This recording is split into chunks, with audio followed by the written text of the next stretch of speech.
Amém?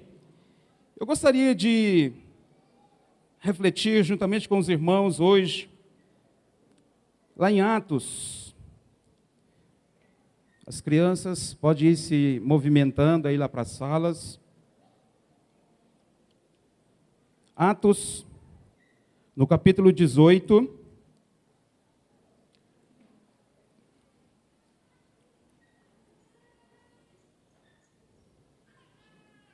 Aleluia. A você que está conectado conosco aí pela internet, que essa palavra, que essa unção, essa revelação dessa palavra, possa entrar dentro do seu lar nessa noite e fazer uma mudança tremenda. Amém? Quem está aqui nessa noite, diga glória a Deus. Glória a Deus. Fala para o irmão que está do seu lado. Atos capítulo 18. Quem encontrou? Primeiro versículo. Depois disso, Paulo partiu de Atenas e chegou aonde? Chegou aonde? Vamos falar mais forte. Chegou aonde? Agora olhem para mim. Eu quero falar um pouco sobre essa cidade, a cidade de Corinto. Uma cidade muito próspera, uma cidade muito bem localizada, uma cidade que possuía 2 portos marítimos e que ficava numa posição estratégica, numa localização estratégica de quem vinha do norte tinha que passar por ela para ir para o sul, quem vinha do sul tinha que passar por ela para ir para o norte, e assim sucessivamente.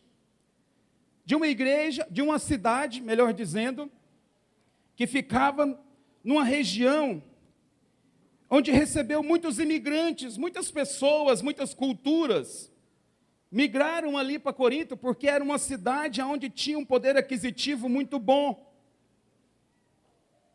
Uma cidade onde residia vários tipos de religiões, muitos sacerdotes de vários segmentos religiosos, todos afluíram para Corinto porque era uma cidade que tinha muito dinheiro.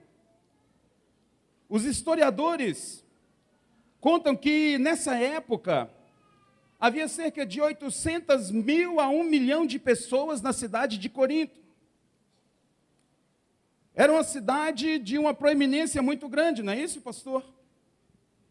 Uma cidade em que atraía os olhos financeiramente para aquele lugar, mas atraía também a cada pessoa que mudava para aquele lugar.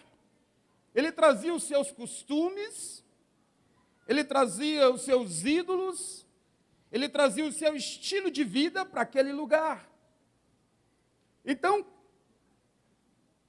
com essa febre da melhoria financeira, muita gente estava migrando, estava indo para ali com o intuito de melhorar a sua vida financeira. Porque isso propaga muito rápido. Essa questão de busca de uma melhoria financeira propaga muito rápido, numa velocidade muito rápida. E quem vai, descobre ali, digamos, uma mina de ouro, ele volta e traz a família toda, o cunhado, o tio, né? Há uma miscigenação de povos, ou misturas de várias pessoas ali naquele lugar. E eu quero meditar quanto a isso. Espera aqui, Ade, por favor. Eu quero meditar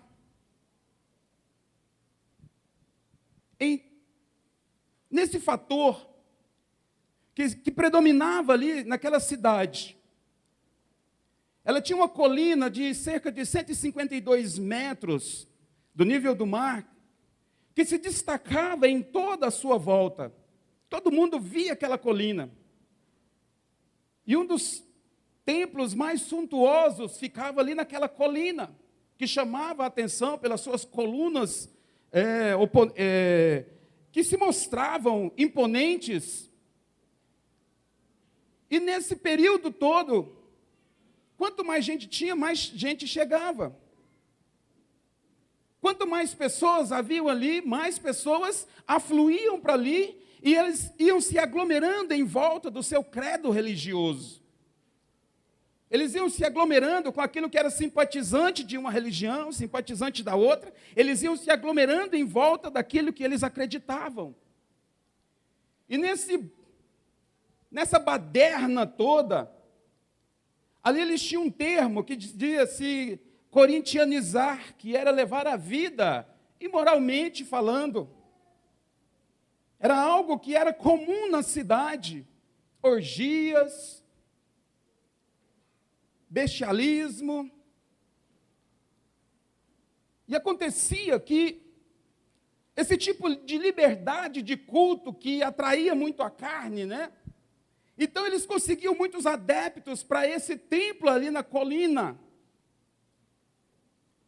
E em toda essa confusão ali de linguagem, confusão religiosa, então chegou por volta de 52, do ano 52, chegou um indivíduo naquela cidade, por nome de Paulo. Chegou um indivíduo naquela cidade, mas ele não estava trabalhando, ele chegou para ali para buscar uma melhoria financeira. Ele saiu de Atenas, com o destino de chegar a Corinto, mas ele foi atraído ali para Corinto. Não é porque ele tinha uma porta de emprego ou uma empresa para ele gerenciar, ou para ele abrir um negócio que ia render muito dinheiro. Ele chegou ali para fazer uma diferença e abrir o céu sobre aquele lugar. Quando ele chegou em Corinto, ele já estava convicto dos passos que ele estava dando, porque ele estava na segunda viagem missionária. E quando ele chegou ali, saiu de Atenas e foi para Corinto, ele já tinha passado várias lutas, várias tribulações, muitas circunstâncias já tinham sobrevindo sobre ele, mas ele não desistiu. Fala para o irmão que está do seu lado, ele não desistiu. E eu imagino ali que quando ele chegou, numa terra assim hostil, um povo de uma classe econômica um pouco elevada, e ele então chegou ali para aquele lugar em 52, no ano de 52 depois de Cristo. E naquela cidade com tanta idolatria, pelo poder de Deus sobre a vida dele, ele constituiu uma igreja naquele lugar, irmãos. Que podemos dizer assim, em toda a vida do apóstolo Paulo, olhando pelo histórico da vida dele, como se fosse a menina dos olhos dele, era aquela igreja de Corinto. Porque ele chegou para ali, irmãos, em meio a tanta confusão, em tanto burbúrio de idolatria, tantos sacerdotes andando pela rua, cada um mais pomposo do que o outro, cada um mais articulado do que o outro, doutores mesmo, pessoas conhecedoras de filosofia, e os filósofos detêm um poder de um conhecimento, de persuasão muito grande, mas chegou ali, Paulo, fala de novo, Paulo, chegou naquela cidade. Corinto, então, passou a fazer parte de um projeto e um alvo que queimava no coração de Paulo. Lá em Antioquia, para fazer a primeira viagem, Paulo demorou cerca de 10 anos. Repitam comigo, 10 anos. Ele ficou sendo doutor da palavra, doutor da lei, do período que ele se converteu no caminho de Damasco, até o Espírito Santo falar com a liderança da igreja e dizer, separai-me para mim, Paulo e Barnabé. Demorou cerca de 10 anos. Porque nesse período de 10 anos, Deus estava tirando toda a arrogância e prepotência de Paulo, toda a segurança de conhecimento natural, estava sendo tirado de dentro dele, porque ele era uma pessoa soberba, altiva, arrogante. E como credencial, ele afirmava: sou criado aos pés de Gamaliel. Ele mostrava, não era uma carteirinha de PhD e nada disso, doutorado, mestrado, ele não mostrava isso. Mas pelo seu próprio conhecimento, versado na lei, ele impunha temor nas pessoas pela pressão e opressão. Deus então ganhou ele ali no caminho de Damasco e falou: esse cabrinha, vai lá, carimba ele para mim. Pegou ele e colocou ele durante 10 anos no estaleiro para ele esvaziar-se de toda presunção, não é isso, pastor? De toda presunção, de todo conhecimento que ele adquiriu, de tudo aquilo que ele virava dias e noites detalhando nas Escrituras, no Velho Testamento, no Pentateuco, para ele ser muito aprovado na lei, e observador e praticante da lei. Então, amados, até ele chegar aqui, demorou. Fala para o irmão, demorou. Fala com convicção, demorou.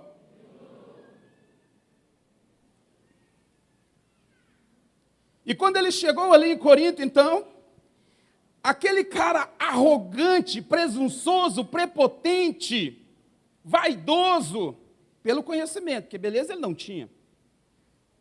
Então ele chegou ali naquela cidade, já com outro tipo de poder implantado no seu ser. Ele que tinha muitas pessoas para servir a ele, no tempo da presunção, no tempo da arrogância, no tempo da pressão. Ele então tinha muitas pessoas ao seu serviço. Aí quando deu no ano de 52, na segunda viagem missionária dele, então, ele saiu de Atenas, onde ele teve luta, ele foi afligido, ele saiu dali e não voltou para Antioquia, cabeça baixa e tudo. Frustrou o meu ministério, frustrou o projeto de missões. Voltei para Antioquia, não. De Atenas, ele foi para Corinto. Só que nesse trajeto todo, até ele chegar em Corinto, ele já não tinha mais aquele aspecto de doutor da lei. Ele não tinha mais aquele aspecto de pessoas que vivem usando os subterfúgios da palavra para poder tirar do povo. Ele chegou ali humilde. E agora vamos dar sequência nos versículos seguintes, ok? Ele chegou ali em 52, por volta de 52 depois de Cristo. E quando ele chegou naquela cidade, olha o versículo 2. E encontrando um judeu por nome de Áquila, natural do Ponto, que havia pouco tinha vindo da Itália, com Priscila, sua mulher. Pois Cláudio tinha mandado que todos os judeus saíssem de Roma, e foi vê-los. Paulo foi ver esses dois aqui, esse casal. E por ser da mesma profissão, fabricantes de tenda, ficou morando e trabalhando com eles. Diga assim, trabalhando com eles. Versículo 4. Todos os sábados ele debatia na sinagoga e convencia a judeus e gregos. Quando Silas e Timóteo desceram da Macedônia, Paulo dedicou-se exclusivamente à pregação. Diga assim comigo, dedicou-se exclusivamente à pregação. Continuando. Testemunhando aos judeus que Jesus era o Cristo. Eles, porém, resistindo e blasfemando, sacudiu ele as roupas e disse-lhes: o vosso sangue seja sobre a vossa cabeça. Eu estou limpo, de agora em diante vou para os gentios. Versículo 7. E saindo dali entrou na casa de um homem temente a Deus, chamado Tito, justo, cuja casa ficava ao lado da sinagoga. Crispo, principal da sinagoga, creu no Senhor com toda a sua casa, e muitos dos coríntios, ouvindo-o, creram e foram o quê? Por enquanto só até aqui. Agora olhem para mim. Depois que ele chegou ali, ele exerceu o ofício de fazer tendas por um período. E ele trabalhou fazendo, E aqui diz que no sábado ele estava na sinagoga, porque ele tinha um projeto naquele lugar, que não era ganhar dinheiro. Ele tinha um projeto fundado por Deus em seu coração, que não era manter ali uma fábrica de tendas e começasse a exportar para todo mundo conhecido. Ele tinha ali um projeto plantado pelo Espírito Santo no seu interior, que não era para fazer dele um grande comerciante. Por um período ele esteve ali, ele ia para a sinagoga, e ali ele pregava, ele falava do amor de Cristo, da ressurreição de Cristo, e ele então convencia tanto gregos, judeus, os que estavam ali. De repente chegou mais 2 companheiros dele, e então ele passou a dedicar-se exclusivamente ao quê? Quem está ouvindo? A dedicar-se somente à pregação da palavra. Sabe, amados, eu vejo claramente nesse texto um homem que era dotado de um conhecimento extraordinário, versado na lei. Mas quando Deus esvaziou ele daquela prepotência, da soberba que ele possuía, então ele entendeu que ele precisava mais ser servo do que ser servido. Ele entendeu que o segredo não estava meramente só ficar ali na sinagoga esperando que o povo viesse para que ele pregasse, porque na sinagoga só entrava mais somente quem? Os judeus. E quando eles estavam resistindo ao que era ministrado, então ele saiu dali. E não foi muito longe. Na casa do lado, fala para o irmão que está do seu lado aí, na casa do lado. Fala com mais convicção, na casa do lado. Ele fez o plantio da igreja de Corinto. Em meio a tanta religião, no meio de um povo soberbo porque tinha muito dinheiro, Paulo então saiu da sinagoga e falou para eles, olha, se vira com tudo isso, vocês estão no versículo 6, eles porém resistindo e blasfemando, sacudiu ele as roupas e disse-lhes, o vosso sangue seja sobre a vossa cabeça, eu estou limpo, e de agora em diante vou para os gentios. De agora em diante, vou para os gentios. Ele diz, chega de religioso à minha volta. Porque era um que conhecia, de cor e salteado, toda religião do farisaísmo. Tudo aquilo ele conhecia de cor e salteado. Ele falou, se vire com tudo isso, e eu vou para os gentios. No versículo 7, e saindo dali, entrou na casa de um homem temente a Deus, chamado Tito Justo, cuja casa ficava ao lado da sinagoga. Ao lado da sinagoga. Aleluia. Tem muita gente vivendo na margem do cristianismo, vivendo à margem da verdade, vivendo à margem de um cristianismo liberal, no sentido de adoração, mas às vezes se prende ao legalismo e sai da liberdade até de adoração para poder exercer uma adoração no aspecto religioso, no aspecto doutrinário. E ele saindo então de todos esses moldes, primeira casa que ele entrou, fala para o irmão que está do seu lado, na primeira casa que ele entrou, começou a igreja de Corinto. E nessa jornada do que ele tinha, olha só no versículo 8, Crispo, principal da sinagoga, creu no Senhor. O principal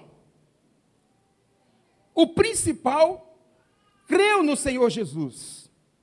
Mas ele não permaneceu na sinagoga, ele também foi ali para aquele lugar. E ele disse, olha, em toda a casa, e muitos dos coríntios, ouvindo, creram e foram batizados. O que eu quero trazer como uma síntese, um resumo dessa palavra hoje para nós, para uma reflexão? Nós não podemos viver à margem de um cristianismo liberal e um cristianismo de religião. Porque a Bíblia nos ensina que quem está em Cristo, nova criatura é. Mas não podemos viver atados ao nosso pescoço, aquele fardo de uma religião, de uma religiosidade, como se o importante fosse somente vir à igreja. Fala para o irmão que está do seu lado, o importante não é só vir à igreja. O importante para um cristão, repita, é se misturar com os incrédulos. Porque se nós não misturarmos e não levarmos uma palavra, o povo vai estar atrelado com as facilidades que a religião entrega a eles. Paulo, então, passou um período da sua vida buscando no seu íntimo o período para ele fazer a obra.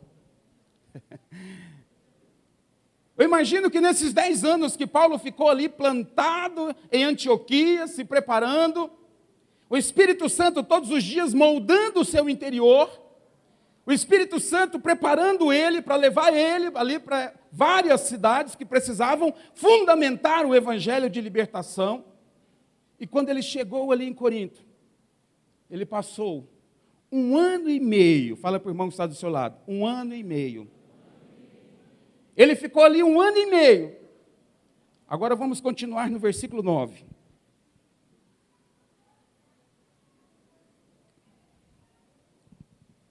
Disse o Senhor em visão a Paulo: não temas, mas fala e não te cales. Deus falou para ele: não temas, não é isso?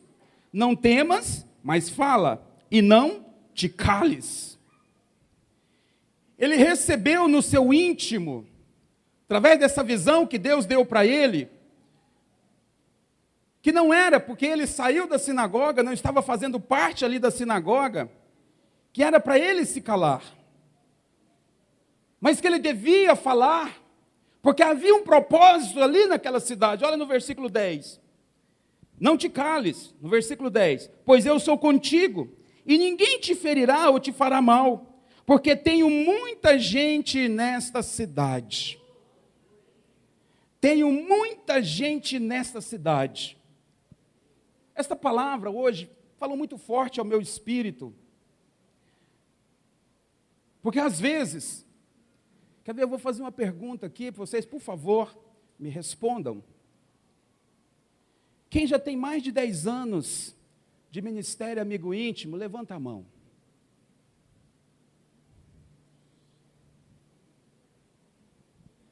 Quem já tem mais de 5 anos, levanta a mão. Agora, quem tem menos de 5 anos, levante a mão. Agora, olhem para mim. Uma boa quantidade dos que levantaram a mão são dos que têm menos de 5 anos aqui no ministério. Paulo ali, ele ficou 1 ano e meio. E ele seguiu o caminho. Mas nesse período, Deus deu uma palavra para ele e disse: há muita gente minha nesta cidade.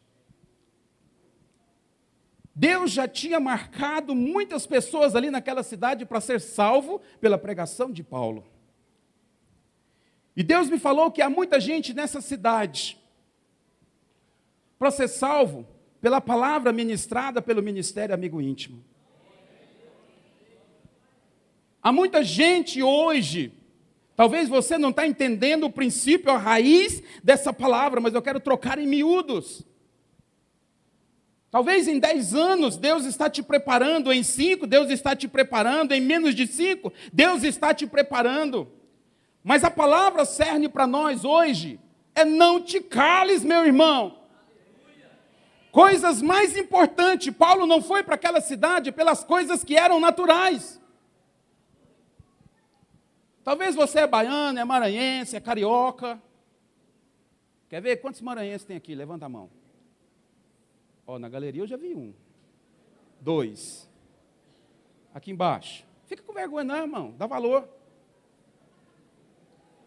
Tem mais um ali. Uma família inteira ali de maranhense.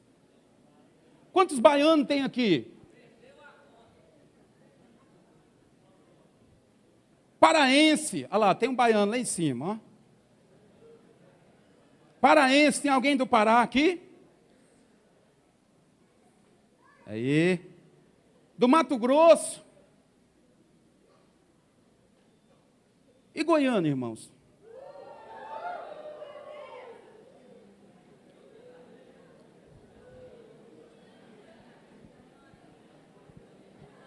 Estão falando aqui que a igreja está cheia de comedor de piqui. E de gueroba também. Dá um aplauso para o Senhor Jesus, amém?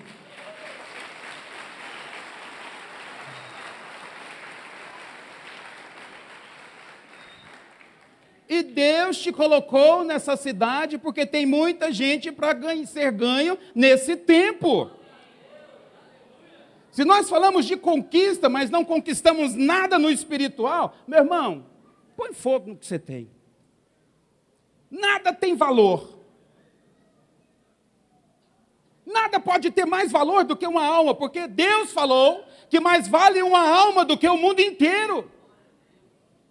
E Paulo então chegou ali, no meio daquele tanto de gente famosa. Tinha muitos teatros, muitos filósofos, muitas pessoas boas de língua, vamos dizer assim, de boa fala. Mas nada disso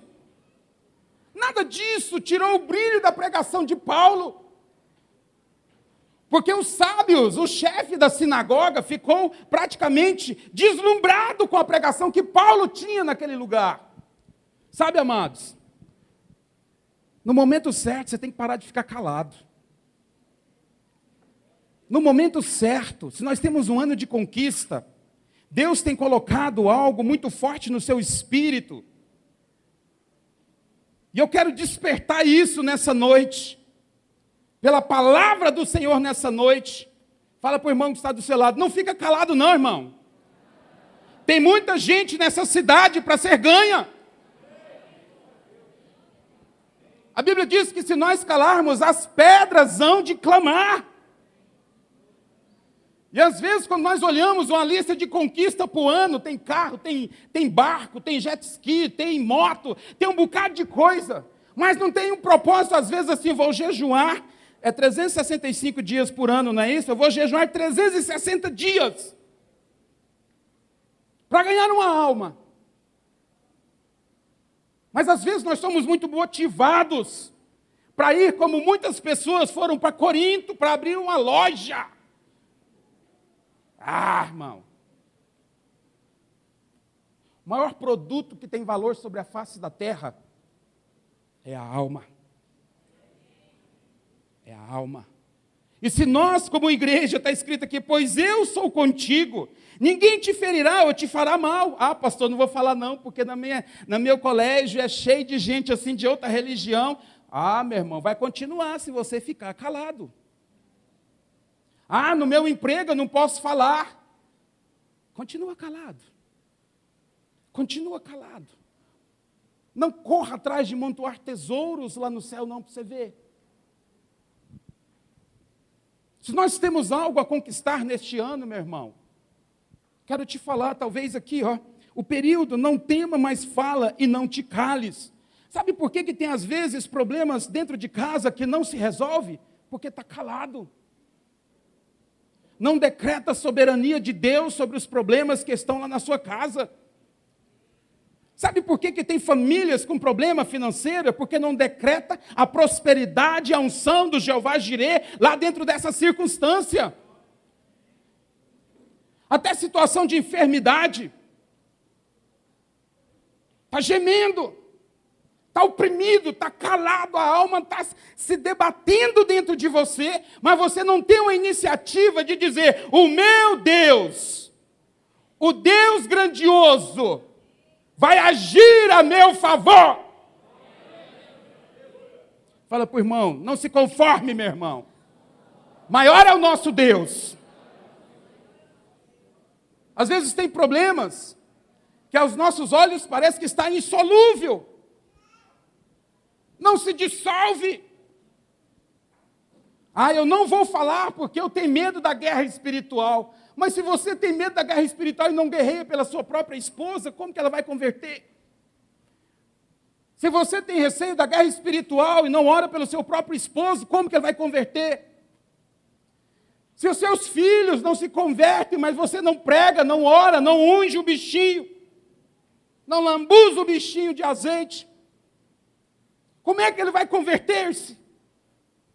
Como é que o evangelho vai surtir um efeito na sua casa se você permanece calado em todas as circunstâncias? O momento de clamar, o momento de buscar diante de Deus, ele não pode ficar para amanhã. Eu estou cansado hoje, eu não vou orar. Meu irmão, nós estamos aí empenhados, orando das 3 às 4. E eu faço questão de acordar alguns irmãos, passo mensagem para eles, meu celular programado, de receber a hora de, como é que fala? Recebe o retorno de quando a pessoa recebe a mensagem, vem um de retorno para me dizer, né? A mensagem foi entregue às 3h15 da manhã. É verdade, não é, irmão? Chegou lá, não chegou?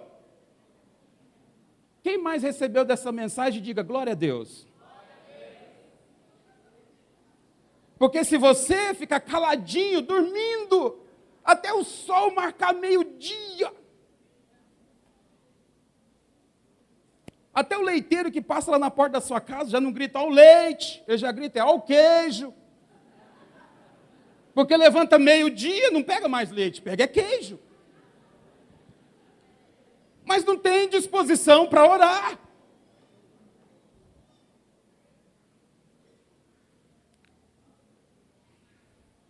Eu durmo muito pouco, irmãos. Eu sou assim meio elétrico e durmo pouco. Sou meio alérgico a sono. E quanto mais eu vou ficando sem dormir, mais irritado eu fico. E eu gosto muito de ler, eu gosto muito de falar acerca da palavra. E às vezes nós vamos fazer alguma visita e a Janice tem que sentar bem próximo de mim, porque aí eu já começo, vamos lá em Coríntios, vamos lá em Mateus, vamos lá não sei mais aonde, na Bíblia e tal, não sei o que, ela dá um cutucão.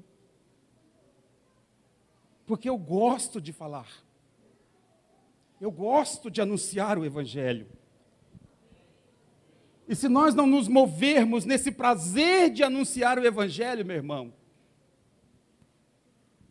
muitos lares estão sendo procrastinado a mudança deles. Sabe por quê? Porque você persiste em ficar calado. Persiste em ficar calado. Nós somos uma igreja viva. Uma igreja que tem plena convicção do chamado. Talvez aqui Paulo chegou naquela cidade em 52 depois de Cristo. Talvez você chegou para esse ministério há 5 anos, há 10, há 2, há 1 mês. Ou você está aqui hoje pela primeira vez. Eu tenho uma mensagem crucial para mudar a sua volta.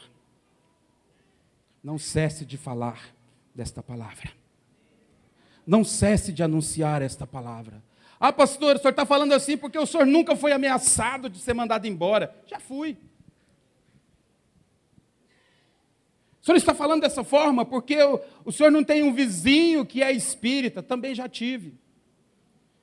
O senhor está falando isso porque o senhor não tem nenhum contrassenso na sua família. Eu tenho sim. Tem alguns convites de aniversário que quando eles vê o carro parando, eu nunca falei para eles fazerem isso. Mas quem está fumando, joga o cigarro fora e sai abanando para tirar o cheiro, pega as garrafas, põe debaixo da mesa, abraça assim, abraça meio de lado, e aí, como é que você está? Mas eu nunca cheguei para dizer a eles, olha, se você não parar com isso, você vai para o inferno. Isso não é um evangelho de libertação. Isso é um evangelho de religião, que já chega acusando, já chega dando uns fight, né? Já chega dando logo uns cangalei e tal, e derruba logo. Já chega acusando e mostrando defeitos e mais defeitos e mais defeitos. E Paulo, então, fundamentou a obra ali naquela cidade. Vamos lá para 2 Coríntios agora, capítulo 1. Eu já estou terminando. 2 Coríntios, capítulo 1. Depois que ele já tinha mandado a primeira carta, a segunda carta, que já tinha fundamentado, já tinha colocado aquela igreja em ordem, já tinha mandado eles tirar os ídolos, já tinha explicado para eles acerca dos dons do Espírito, já tinha falado para eles sobre a carnalidade, sobre o conserto do casamento, sobre várias circunstâncias. Aí na segunda carta, no capítulo 1, no versículo 7, ele começou dizendo assim: a nossa esperança acerca de vós é firme, sabendo que, como sois participantes das aflições, assim o sereis também do quê? Da consolação. Não queremos, irmãos, que ignoreis a tribulação que nos sobreveio na Ásia. Agora olhem para mim. Aperta pausa aí e olhem para mim. Paulo estava afirmando: olha, não quero que ignoreis o sofrimento. Quero tornar conhecido de vocês as aflições pelo qual eu passei para chegar até aqui. E vocês agora são co-participantes das minhas aflições, das minhas lutas, porque vocês também agora já têm lutas. Vocês agora já estão lutando. E ele continua dizendo, no versículo 7, não é isso? Que sois participantes das aflições, assim o sereis também da consolação. Paulo havia recebido consolação e ele diz para eles: olha, agora vocês recebem a aflição, mas também junto nesse pacote vem a consolação para você. No versículo 8, não queremos, irmãos, que ignoreis a tribulação que nos sobreveio na Ásia. No versículo 8, fomos sobremaneira agravados, mais do que podíamos suportar, de tal modo que até da vida desesperamos. Olhem para mim. Ele disse: olha, cheguei ao ponto de ter tanta aflição, que até da vida eu me desesperei. Eu entreguei os pontos, porque era muito grande. A aflição pelo qual eu estava passando, a luta pelo qual eu estava passando, era muito grande. Eu estava ao ponto de saber, de entender que estava chegando a hora da minha morte. Mas aí ele deu uma palavra de um ensino muito forte no versículo 9. Olha aí. De fato, já em nós mesmo tínhamos a sentença de morte, para que não confiássemos em nós. Não confiássemos em nós, porque a sentença de morte já estava neles. Mas em Deus, que ressuscita os mortos. Agora olhem para mim, por que Paulo falou isso? Ele estava temeroso pela sua vida. Ele estava sentindo um peso de uma aflição muito grande, então ele passou por um momento de sentir como se a sua vida estivesse escorregando das suas mãos. Mas, no entanto, ele compreendeu no seu espírito que o Deus que tinha mandado ele ir para Corinto e para outros lugares é o Deus da ressurreição. É o Deus que ressuscita mortos. Então ele entendeu que mesmo que ele viesse a morrer ali naquele lugar, o Deus que ele servia podia fazer com que ele ressuscitasse em todo o tempo. Como ele já tinha sido apedrejado, 5 vezes recebeu 40 açoites menos uns, não é isso que fala? Por 5 vezes, naufrágio, fome, apedrejado. Mas aqui ele entendeu, falou que o Deus que eu estou anunciando é o Deus que ressuscita. Que ele poderia até morrer executando aquilo, mas o Deus que ressuscita é o Deus que ele estava servindo, o qual nos livrou e em quem esperamos que ainda nos livrará de tão grande morte. Mais importante do que a morte física é a morte espiritual. Tem muita gente, muitas pessoas que nesses 10 anos que eu citei aqui, muitas pessoas faleceram de 10 anos para cá. Muitas pessoas faleceu, partiu. É verdade ou não é? Mas tem muita gente também que nesses 10 anos teve um falecimento espiritual e não está aqui. Muita gente que você conhece, que fisicamente está vivo, mas espiritualmente está morto. Vamos voltar lá para Atos capítulo 18 para nós encerrarmos.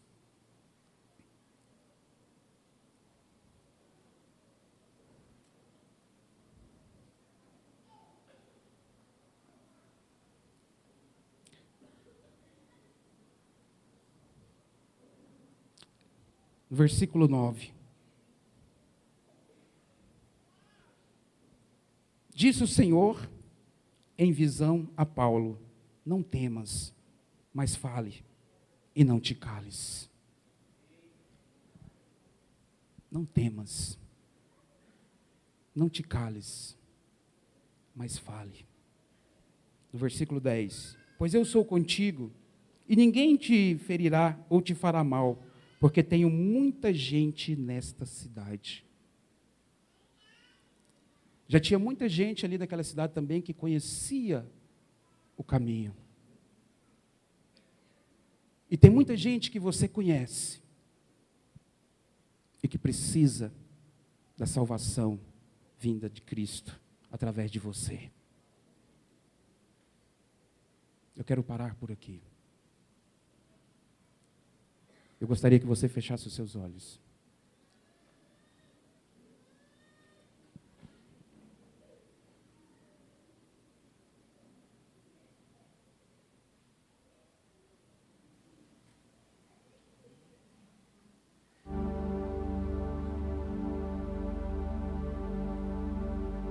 Aleluia. Quando você se cala, só o reino das trevas ganha com isso.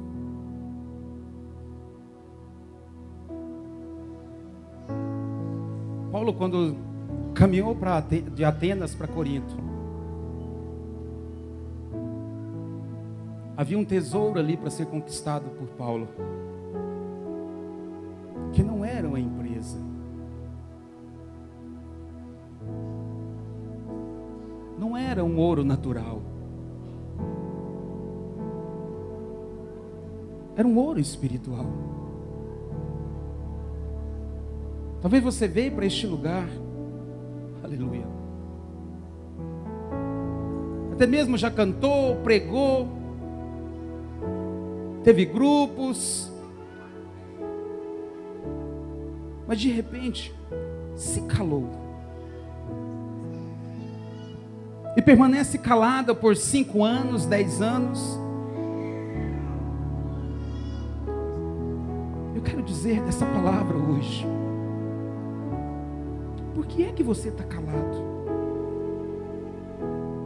Tem muita gente nessa cidade.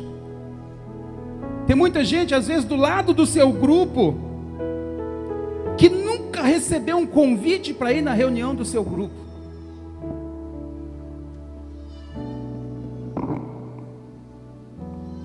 Muita gente esperando ouvir alguma coisa de você.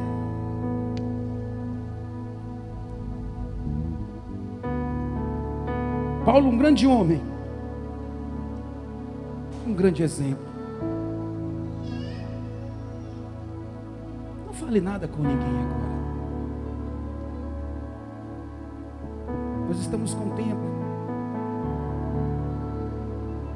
Gostaria que você meditasse nisso. Talvez você saiu de terra tão longínquas, ou talvez você está aqui do lado da igreja, mas veio aqui hoje.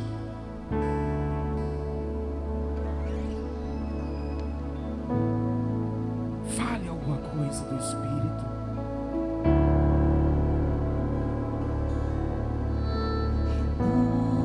Renova-me, Senhor Jesus.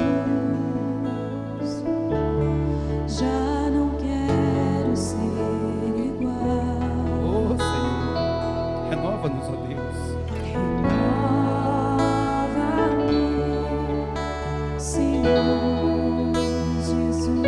Oh Espírito Santo, Põe em mim teu coração. aleluia, Jesus. Porque tudo que há dentro de mim, Aleluia, necessita ser mudado.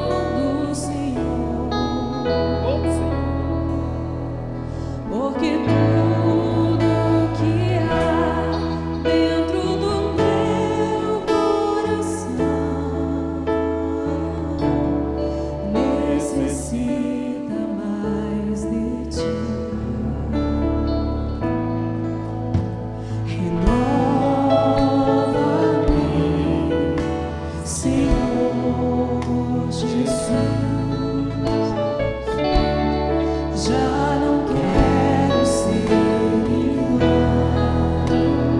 Ô Senhor,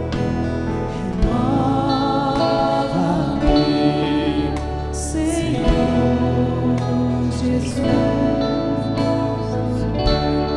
põe em mim teu coração. aleluia. Porque tudo que há dentro de mim Aleluia. necessita ser mudado, Senhor. Aleluia. Porque tudo que há dentro do meu coração necessita mais de ti. Vamos todos ficar de pé agora. Vamos cantar bem forte para o Senhor.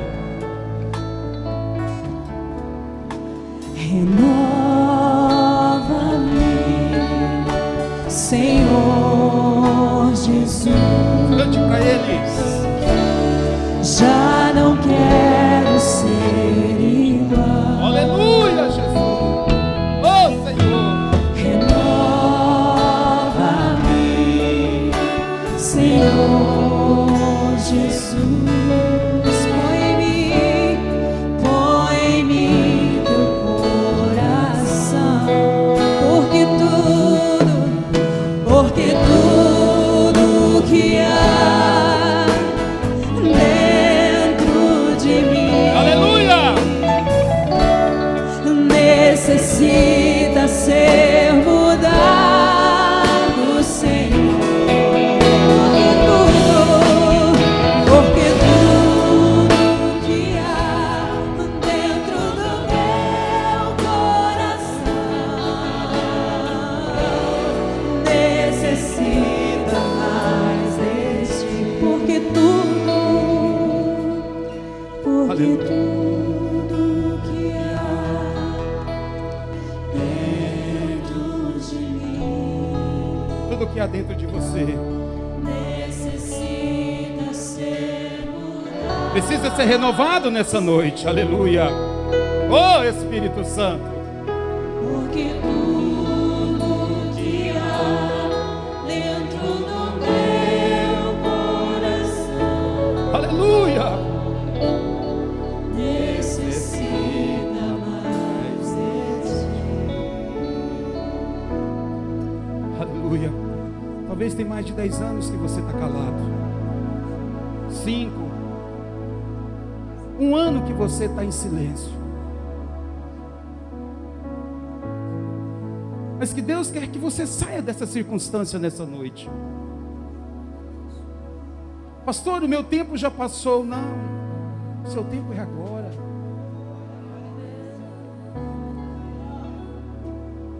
A graça do Senhor opera e transforma aquilo que precisa ser transformado, aquilo que precisa ser renovado.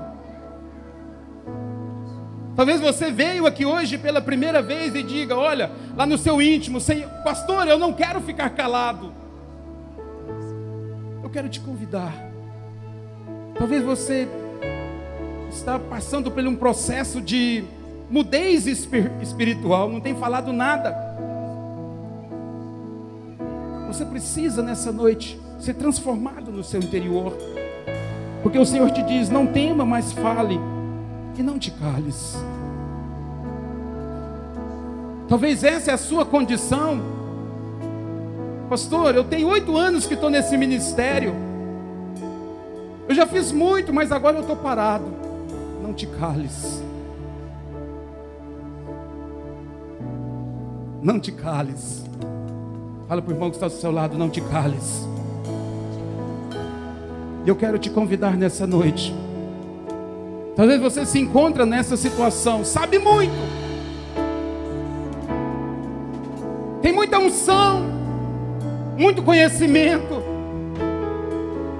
mas está calado. Como essa canção.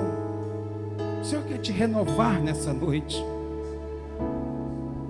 Talvez você tenha plena convicção do seu chamado ministerial, chamado missionário. Talvez 10 anos parece ser tão longo um período, mas demorou 10 anos para Saulo, o Paulo, ouvir que o Espírito estava enviando. Se essa é a sua condição, está calado, mas quer mudar nessa condição, você que está na galeria, ou aqui embaixo, vem aqui para frente. Eu quero orar por você.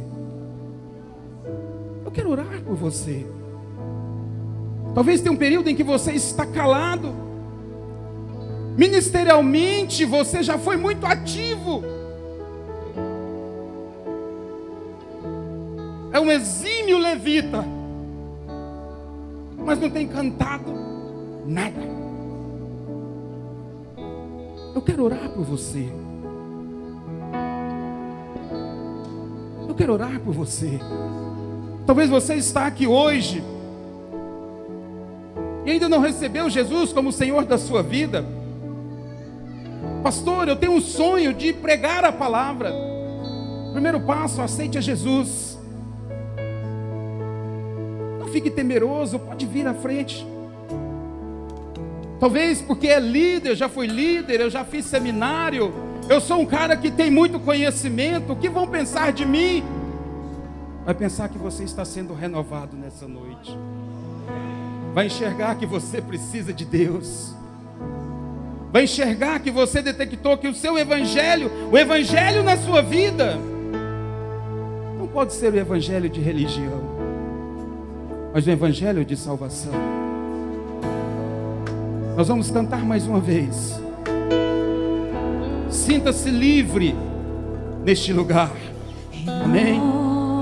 Renova-me, Senhor. Bem forte para o Senhor. Jesus, já não quero ser igual. Aleluia. É, Jesus. Renova a tua igreja, Deus. Jesus, Oh, Espírito Santo. põe em mim teu Põe, Senhor, o teu coração em nós. porque tudo que há dentro de mim Aleluia. necessita ser mudado, Senhor. Oh, Espírito. Porque tudo que há dentro do meu coração Aleluia.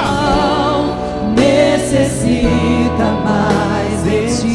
Tudo que há dentro de você necessita do Porque Senhor. tudo que há dentro de mim Oh, Senhor.